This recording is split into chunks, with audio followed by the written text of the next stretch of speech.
آئیے کچھ عرض و معروف سے پہلے ہم اور آپ مل کر اپنی اور ساری کائنات کے مرکز عقیدت حضور احمد مجتبیٰ محمد مصطفیٰ صلی اللہ تعالیٰ علیہ وسلم کی بارگاہ عالیہ میں نذرانہ عقیدت پیش کریں اور بآواز بلند پڑھیں: الصلاۃ والسلام علیک یا رسول اللہ، الصلاۃ والسلام علیک یا رسول اللہ، الصلاۃ والسلام علیک یا حبیب اللہ، الصلاۃ والسلام علیک یا حبیب اللہ، الصلاۃ والسلام علیک یا نبی اللہ، الصلاۃ والسلام علیک یا نبی اللہ، وعلی آلک وعلی آلک وصحابک واصحابک یا نور اللہ یا نور اللہ صلی اللہ تعالی علیہ وسلم۔ صلی اللہ تعالی علیہ وسلم۔ بادۂ توحید کے متوالو، شمع رسالت کے پروانوں، میرے آقا صلی اللہ تعالی علیہ وسلم کے پیارے دیوانوں، ابھی میں نے جس آیت کریمہ کی تلاوت کرنے کا شرف حاصل کیا، اللہ رب العزت ارشاد فرماتا ہے: اے ایمان والو، تم اللہ کی بارگاہ میں سچی توبہ کرو۔ اس کے مطابق کچھ عرض کرنے کی کوشش کروں گا، اس نیت کے ساتھ کہ میں جو کچھ کہوں اللہ تبارک و تعالیٰ سب سے پہلے اس پہ مجھے، اس کے بعد آپ تمام سامعین کو عمل کرنے کی توفیق و رفیق عطا فرمائے۔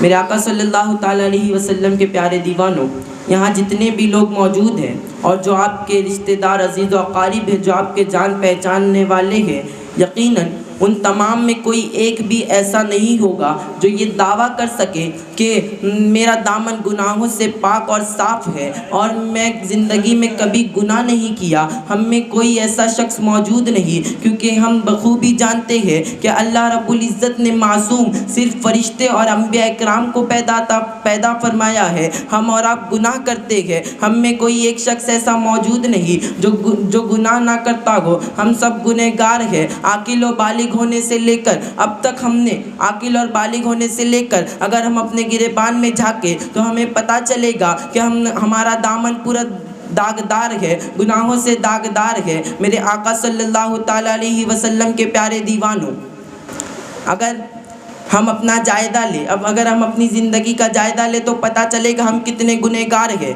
بندہ مومن کو چاہیے اگر گناہ ہو جائے تو وہ گناہ سے توبہ کر لے، اللہ کی بارگاہ میں رجوع کر لے، پلٹ آئے، کیونکہ رب کائنات کا وعدہ ہے، اگر جب کبھی بندے تو توبہ کرے گا میں تیرے گناہوں کو نہیں دیکھوں گا، تیرے گناہ کتنے ہی کیوں نہ ہو میں اسے بخش دوں گا۔ اگر تو شرم و ندامت کے آنسو بہا دے گا، اگر تو سچے دل سے توبہ کر لے گا تو میں تیرے گناہوں کو معاف فرما دوں گا۔ میرے آقا کریم کے پیارے دیوانوں، اگر ہم اپنے آپ کو گناہوں سے بچانا بھی چاہے، اگر ہم اپنے آپ کو خود کو روکنا بھی چاہے گناہوں سے، تو شیطان ہمیں نئے نئے حربوں سے گناہوں کے راستے پر چلاتا ہے، اور اب تو وہ دور آ چکا ہے، جو جب گناہوں کو ایسے رچا دھچا کر پیش کیا جاتا ہے کہ انسان گناہ تو کرتا ہے لیکن گناہ کو گناہ نہیں سمجھتا۔ جیسے کہ میں آپ سے پوچھوں، جو شادی میں ڈی جے بجائے جاتے ہیں کیا اسے حرام سمجھ کر بجایا جاتا ہے؟ کیا اسے ناجائز سمجھ کر بجایا جاتا ہے؟ وہ جانتے ہیں یہ گناہ ہے، پھر بھی وہ ڈی جے بجاتے ہیں، پھر بھی وہ حرام کام کرتے ہیں۔ کسی کے گھر میں شادی ہے تو 8 دن پہلے سے ڈی جے لگایا جاتا ہے،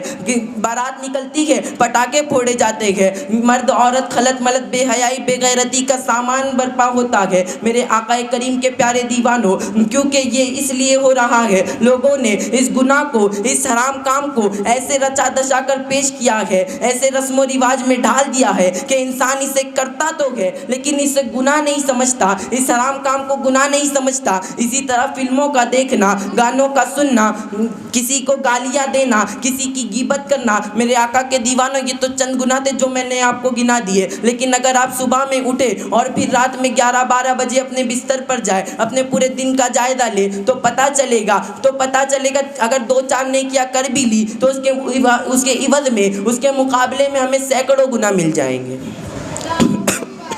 میرے آقا کریم کے پیارے دیوانوں، توبہ کا دروازہ ہر وقت کھلا ہے. تم رات میں 2 بجے توبہ کرو تو بھی اللہ رب العزت قبول عطا فرمائے گا. تم دوپہر میں 12 بجے توبہ کرو, اگر سچے دل سے توبہ کرتے ہو تو اللہ تعالیٰ اسے بھی قبول عطا فرمائے گا. بلکہ اس کی شان کریمی, اس کے شان رحیمی تو یہ ہے. ترمذی شریف کی حدیث ہے, حضور صلی اللہ علیہ وسلم ارشاد فرماتے ہیں, اللہ رب العزت فرماتا ہے کہ اے بندے, اگر تیرے گناہ اتنے ہو جائے کہ زمین پوری بھر جائے, اگر تیرے گناہ اتنا ہو جائے کہ آسمان چھو جائے, اس کے باوجود اگر تو میری بارگاہ میں پلٹ آتا ہے, اس کے باوجود اگر تو میری بارگاہ میں رجوع کر لیتا ہے, میں تیرے اس زمین و آسمان کی گناہ کو نہیں دیکھوں گا بلکہ تجھے معاف کر دوں گا اور اس گناہوں کو نیکیوں میں تبدیل کر دوں گا.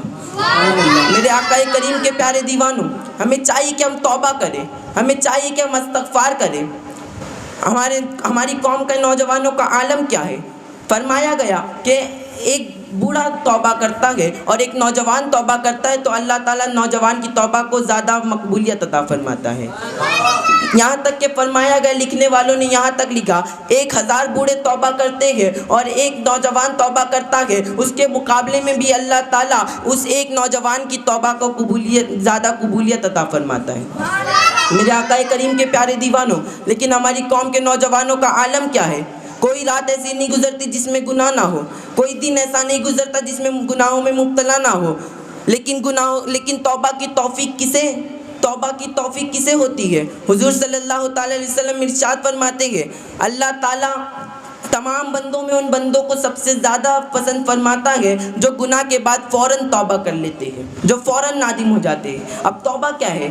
ہم سمجھتے ہیں کانوں کو مڑوڑنا جو ہے وہ توبہ ہے, ہم سمجھتے ہیں گالوں پر یوں تماچے مارنا جو ہے وہ توبہ ہے, ہم سمجھتے ہیں تسبیحات کے چندانے پھیر لینا ہی توبہ ہے. نہیں سنو, گالوں پہ مارنا توبہ نہیں, بلکہ سچے دل سے اللہ کی بارگاہ میں نادم ہو جانا, اپنے گناہوں پر شرمندہ محسوس کرنا اور زندگی بھر اس گناہ سے باز آنے کے ساتھ ساتھ اپنے دل میں اس گناہ کے لیے ایسی نفرت پیدا کر لینا کہ اس گناہ کے بارے میں کبھی سوچے بھی نہ. میرے آقا کریم کے دیوانوں, یہ ہے سچی توبہ. اللہ فرماتا ہے توبوا الی اللہ توبۃ نصوحا, کہ اللہ کی بارگاہ میں تم سچی توبہ کرو, توبۃ نصوحا کرو. تو ہمیں چاہیے کہ ہم ایسی توبہ کریں. میرے آقا کے دیوانوں, میں عرض کر رہا تھا ہمارے نوجوانوں کا عالم کیا ہے. کوئی رات ایسی نہیں گزرتی جس میں گناہ نہ ہو, کوئی دن ایسا نہیں گزرتا جس میں گناہ نہ ہو. ہم نے سمجھ لیا جوانی دیوانی ہے, ہم نے سمجھ لیا جوانی عیاشی کے لیے ہے, ہم نے سمجھ لیا جوانی مزے کے لیے ہے. نہیں سنو, قیامت کے دن ہر بندے سے 5 سوال کیے جائیں گے. اس میں سب سے اہم سوال یہ ہوگا, جب تک کہ ان سوالوں کا جواب نہ دے دے اسے مہلت نہیں دی جائے گی. اس میں سب سے اہم سوال ہوگا, بتا تو نے تیری جوانی کو کدھر گزارا. تب کیا جواب دو گے؟ آپ جو ان محفلوں میں آتے ہو, جو ان اجتماع میں تشریف لاتے ہو, صرف ان اجتماعوں تک ذکر و اذکار, صرف ان اجتماعوں کی حد تک ٹوپیاں, صرف ان اجتماعوں کی حد تک ذکر و اذکار اور سبحان اللہ ماشاء اللہ اور درود شریف. پھر اس کے بعد کیا؟ 3G 4G data, wifi, Free Fire, PUBG, Twitter, Instagram, Facebook اور انہی میں اپنی زندگیوں کو وقف کر دیا, سوشل میڈیا میں اپنی زندگی کو لگا دیا. جب کل قیامت میں اللہ رب العزت پوچھے گا, بتا تو نے تیری جوانی کو کدھر گزارا, تو کیا کہو گے؟ میں نے اپنی جوانی کو فیس بک کے سپرد کر دیا تھا, میں نے اپنی جوانی کی راتوں کو واٹس ایپ پہ چیٹنگ میں سپرد کر دیا تھا, میں نے اپنی جوانی کو یوٹیوب پر گندی ویڈیو سرچ کرنے میں وقف کر دی, میں نے اپنی جوانی کو کبھی اس لورس پوائنٹ پر تو کبھی اس پکنک اسپاٹ پر گھومنے پھرنے میں خرچ کر دی, میں نے اپنی جوانی کو برباد کر دیا. کس منہ سے اللہ کے سامنے جواب دو گے؟ میرے آقا کریم کے پیارے دیوانوں, کیا کہو گے کہ میں نے جوانی میں لڑکیوں سے دوستیاں کرنے میں گزار دی, میں نے جوانی میں صرف چیٹنگ کرنے میں گزار دی, فری فائر کھیلنے میں گزار دی. نہیں, یہ جاگنے کا سمے ہے. جوانی جو ہے تقوی کے لیے ہے, یہ اللہ کا عطا کردہ انعام ہے. جوانی اللہ کا عطا کردہ انعام ہے, تو ہمیں چاہیے کہ ہم اس انعام کو بخوبی استعمال کریں. ہمیں چاہیے کہ ہم اللہ کی پرہیزگاری کریں, اللہ کی بندگی کریں. لیکن ہمارا عالم کیا ہے؟ میرے آقا کریم کے پیارے دیوانوں, وقت ہوا جاتا ہے, بس ایک واقعہ بتا کر اپنی گفتگو کو سمیٹنے کی کوشش کرتا ہوں. حضرت عمر رضی اللہ تعالیٰ عنہ فرماتے ہیں کہ حضور صلی اللہ علیہ وسلم کسی بھی بات کو 2 مرتبہ یا 3 مرتبہ یعنی زیادہ ریپیٹ نہیں کرتے تھے حضور. تو لیکن حضرت عمر رضی اللہ عنہ فرماتے ہیں کہ حضور صلی اللہ علیہ وسلم نے بنی اسرائیل کے نوجوان کا ایک واقعہ ہمیں 7 مرتبہ سنایا. وہ نوجوان کون ہے؟ حضور صلی اللہ علیہ وسلم فرماتے ہیں کہ بنی اسرائیل قوم میں ایک نوجوان رہا کرتا تھا جس کا نام کفل تھا. وہ بڑا نافرمان تھا, اللہ کا نافرمان تھا، یہاں تک کہ بستی کے لوگ بھی اس سے چڑا کرتے تھے. ایسا کوئی حرام کام نہیں تھا جو اس نے نہیں کیا. اس کے بعد دولت تھی لیکن وہ اسے عیاشیوں میں اڑانے کی کوشش کرتا تھا. دن رات اللہ کی نافرمانیوں میں مشغول رہتا تھا. میرے آقا صلی اللہ علیہ وسلم کے پیارے دیوانوں، اس کا یہ معمول تھا کہ ہر رات میں ایک عورت کو سودا کر کے اپنے گھر پر لے کے آتا. تو اسی طرح اس نے ایک دن ایک رات ایک عورت کا سودا کیا 60 دینار میں. آج مارکیٹ ویلیو اس کی 6 لاکھ روپیہ ہے. تو سمجھیے جو انسان ایک رات کی لذت کے لیے 6 لاکھ خرچ کرے وہ کتنا بڑا عیاش ہوگا. تو وہ انسان، وہ جو کفل تھا، وہ اس نے 60 دینار میں ایک عورت کا سودا کیا، اپنے گھر پر لایا، اس کو بٹھایا اپنے کمرے پہ، پھر گیا میں آتا ہوں تیار ہو کر. جب وہ آیا اس کو چھونا چاہا، عورت پھوٹ پھوٹ کر رونے لگی. پوچھنے لگا بتا کیا تجھے میرا سودا پسند نہیں، کیا تجھے میں پسند نہیں، تو رو کیوں رہی ہے؟ تو وہ کہتی ہے تو جو میرے ساتھ کرنے والا میں اس پر ہرگز راضی نہیں ہوں، لیکن میرے بچوں کی بھوک نے اور میرے پیٹ کی بھوک نے مجھے اس راستے پر ڈال دیا. جب مجھے کوئی راستہ نہ دکھا تو میرے کو مجبوراً اس راستے پر آنا پڑا. میرے آقا کریم کے پیارے دیوانوں، وہ کہتی ہے لیکن یہاں تک تو آ گئی ہوں، لیکن اب ڈر لگتا ہے کہ اللہ کے سامنے کس منہ سے جاؤں گی. اللہ کا خوف ہے میرے دل میں. جب قیامت میں رب تبارک و تعالیٰ پوچھے گا تو نے جوانی کہاں گزاری تو میں کیا کہوں گی.